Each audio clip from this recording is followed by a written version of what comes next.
Bien, jóvenes, sean bienvenidos a esta tercera semana de trabajo. Iniciamos con la materia de habilidades de lectoescritura. Recuerden que esta semana comprende del 19 al 23 de abril con fecha de entrega sugerida, viernes 23 de abril. Les vuelvo a hacer la invitación a que se pongan al corriente. No todos van en orden. Recuerden que todo se les ha estado evaluando. Así que bueno, les sugiero que se pongan al corriente. En esta ocasión, bueno, el tema es tipos de oraciones simples y oraciones subordinadas. Dejando de lado la intención comunicativa del hablante, las oraciones pueden clasificarse según su composición en simples o compuestas. Las oraciones simples consisten en un sujeto unido a un predicado. Ejemplo: todas las noches ceno un vaso de leche o un yogur.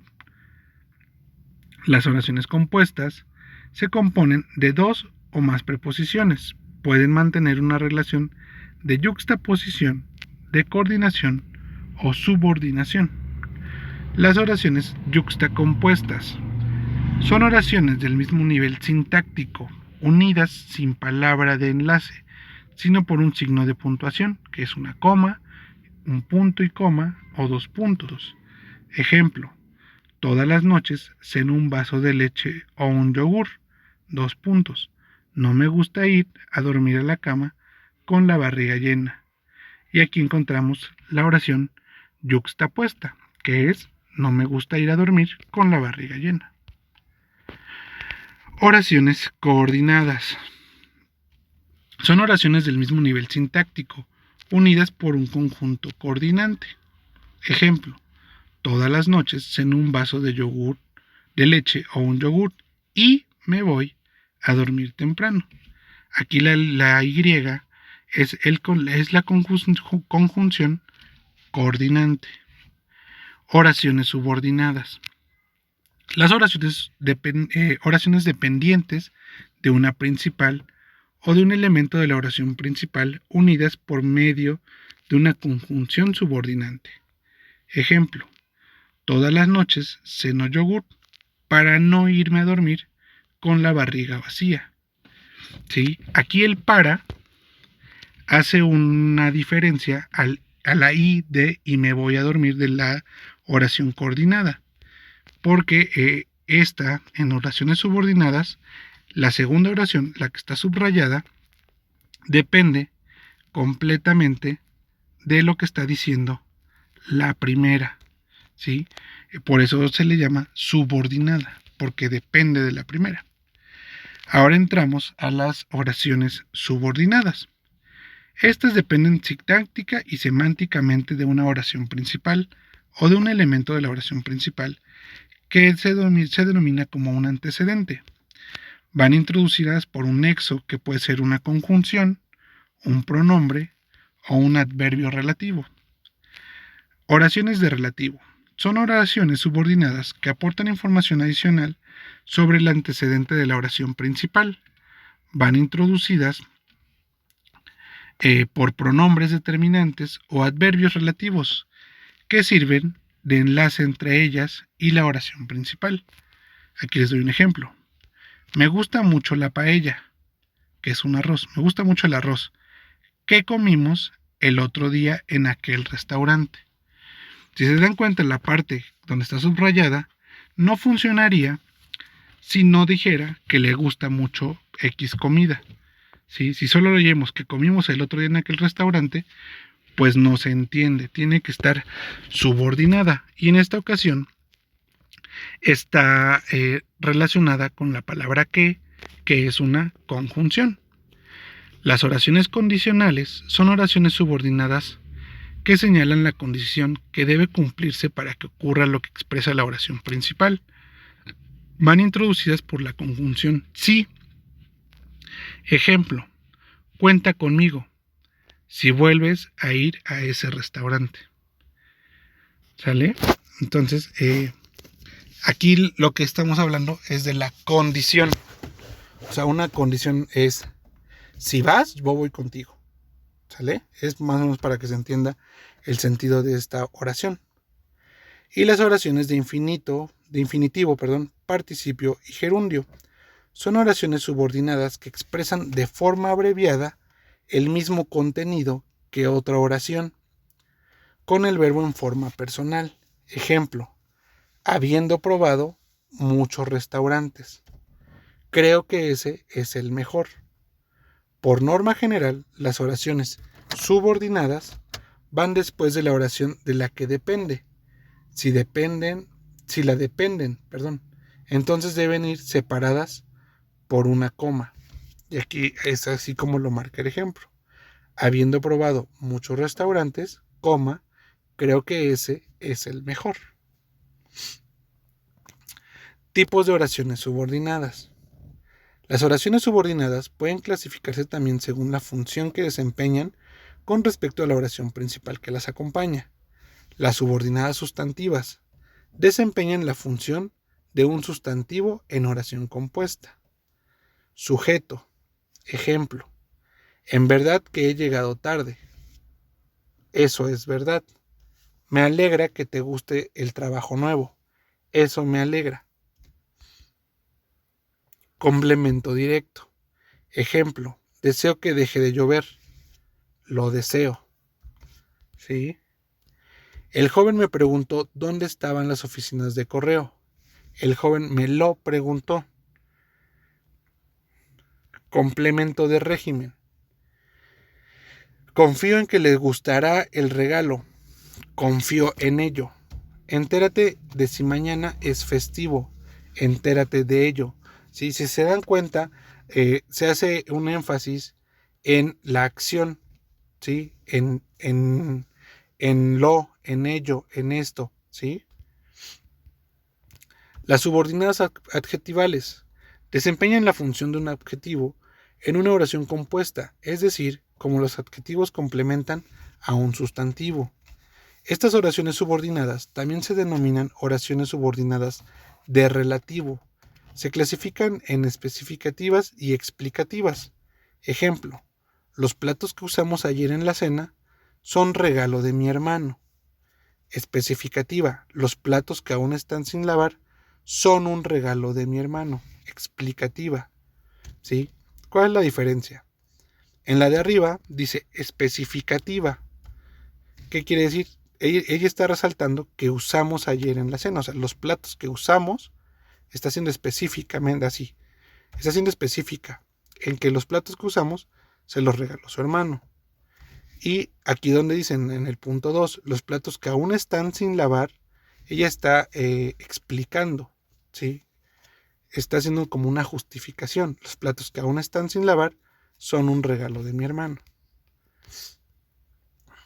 Las subordinadas adverbiales desempeñan la función de un adverbio o de un complemento circunstancial en una oración compuesta.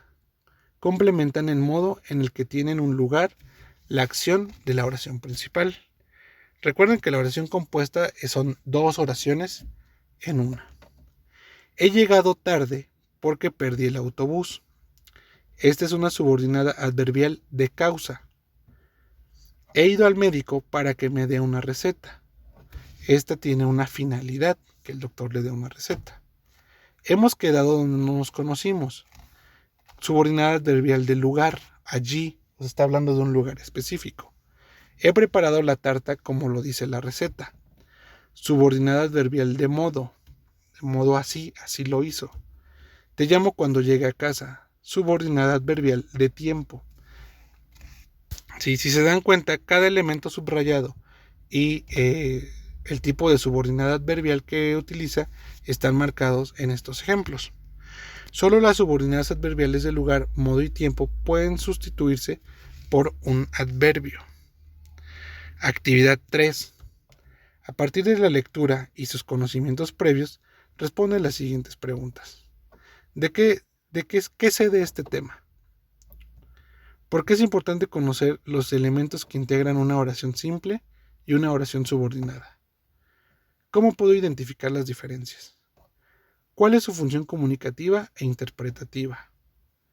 ¿Cómo puedo implementar una correcta estructura de oración en mi proceso de aprendizaje? Bueno, pues ya que hayan leído, van a contestar estas 5 preguntas. Pasamos a la materia de integración empresarial y de evaluación de impacto ambiental. En este apartado, en esta materia, vamos a ver el diseño de proyectos socialmente responsables. La responsabilidad social empresarial, o RS, como se conoce, se trata de un compromiso, una ética que adquieren las empresas para el mejoramiento social, ambiental y económico, con la finalidad de ser más competitivas, aumentar su valor añadido y generar un impacto social positivo. Características de la responsabilidad social empresarial. Primero, el impacto social.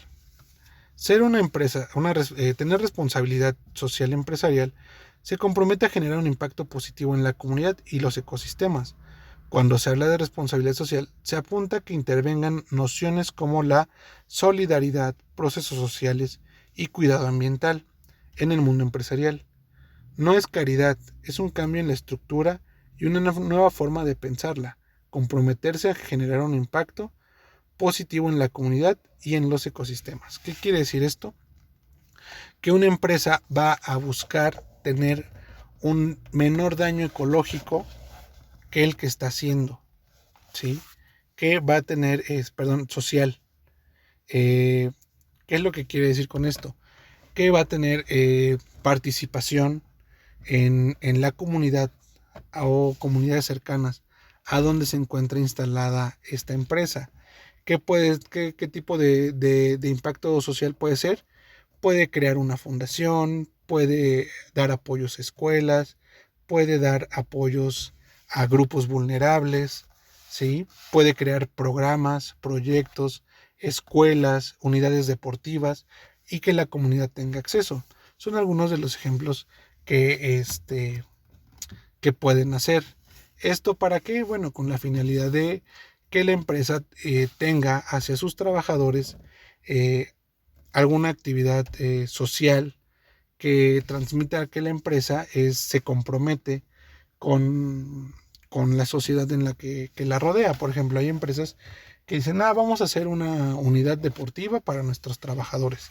Y entonces todos los trabajadores tienen derecho, solo por ser empleados, a uso de esas instalaciones. Y a lo mejor hay campos de fútbol, de básquetbol, albercas.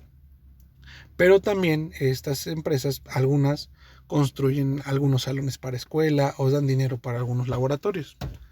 No siempre y no es a fuerza, y como lo dice aquí, no es caridad. Antecedentes. En el siglo XIX se empezó a indagar acerca de cómo considerar la eficacia empresarial con la democracia y la justicia distributiva. Esto sucedió dentro del marco del asociacionismo y cooperativismo y dio como resultado empresas de economía social, es decir, socialmente responsables. Beneficios. Los consumidores son más leales a aquellas empresas con preocupaciones sociales. Los compromisos de la RSE resultan muy productivos para los negocios, puesto que dan prestigio o valor a la marca y constituyen un diferenciador importante en el mercado. Los estudios sobre marketing muestran que los consumidores se preocupan por cuestiones éticas y la aplicación de medidas ligadas a las mejoras laborales. La RSE consolida una sostenibilidad a largo plazo, se disminuyen las contingencias, los consumidores suelen ser más leales hacia aquellas empresas con preocupaciones sociales y cuya contratación tiende a estar orientada a la permanencia, rasgo que hace que los empleados valoren más su trabajo. Diferencias entre RSC y RSE, la responsabilidad social cooperativa y la responsabilidad social empresarial. Se usan a menudo de forma indistinta, pero hay que tener en cuenta que las cooperaciones son más abarcadoras e integran a la empresa. Por otro lado, las responsabilidades sociales no es propia de la empresa ni de las corporaciones, pueden significar intereses colectivos e institucionales. Responsabilidades éticas. Las responsabilidades éticas más importantes son el respeto a los derechos humanos. La responsabilidad social empresarial supone el cumplimiento de objetivos éticos que se asumen desde lo público y que deben implementarse en el interior del negocio. De otro modo, será simplemente una estrategia para modificar la reputación y no una transformación real. Esto significa que la gestión de una empresa, que es parte de este compromiso, debe conciliar negocio con expectativas de la comunidad. Las responsabilidades éticas más importantes son el respeto a los derechos humanos, en el trabajo, del medio ambiente, servir a la sociedad mediante la elaboración de productos útiles, cumplimiento de las leyes, incentivar la distribución equitativa de las riquezas, el correcto uso del agua y de la energía de la empresa. Las medidas de colaboración asociadas a implicar a la sociedad en prácticas de RSE, marketing para la construcción de la reputación, lucha contra la corrupción y la mejora de oportunidades en la comunidad donde radica la empresa. Ahora, vamos con la normativa. La RSE cumplen con normativas acordadas por el Parlamento Europeo en 2007 acerca de la responsabilidad social de las empresas, además de seguir los principios de responsabilidad tripartita de principios de empresas multinacionales. Las políticas sociales, a su vez, ellas asumen un compromiso más que un cumplimiento con respecto a la legislación nacional e internacional. De la OIT, Normas de Naciones Unidas sobre Responsabilidades de Empresas Transnacionales, Declaración Universal de los Derechos Humanos y la legislación de la OCDE para empresas multinacionales. Esta es una cuestión más de cómo se regulan todas estas cuestiones empresariales desde organismos internacionales. ¿Qué problemas? Bueno, el debate público considera peligroso que las empresas solo busquen aumentar ganancias. Que las empresas multinacionales se involucren en temas políticos y sociales es, de acuerdo con su poder y posicionamiento, un asunto muy delicado. Debido a su influencia, pueden entrañar el peligro de utilizar lo que es un fin como un simple medio. Pero el debate público también considera peligroso que únicamente se dediquen a aumentar ganancias. A esta tensión se le conoce como el dilema de Goodpaster y Matthews. ¿Qué quiere decir? Que para muchas personas no les gusta que las empresas se metan con la sociedad, ¿sí? Porque pues se puede interpretar para bien o para mal. La medición. Bueno, la medición de la RSE se realiza a través de informes que las mismas entidades realizan o a través de la suma de noticias acerca de cuestiones vinculadas con ellas. Lo cierto es que actualmente no hay un estándar generalizado para aceptar la medición de la RSE. O sea, no obstante, el ranking de sustentabilidad empresarial prohumana se utiliza en las empresas para poder medir sus programas de sustentabilidad y el estado de sus políticas sociales. ¿Qué quiere decir?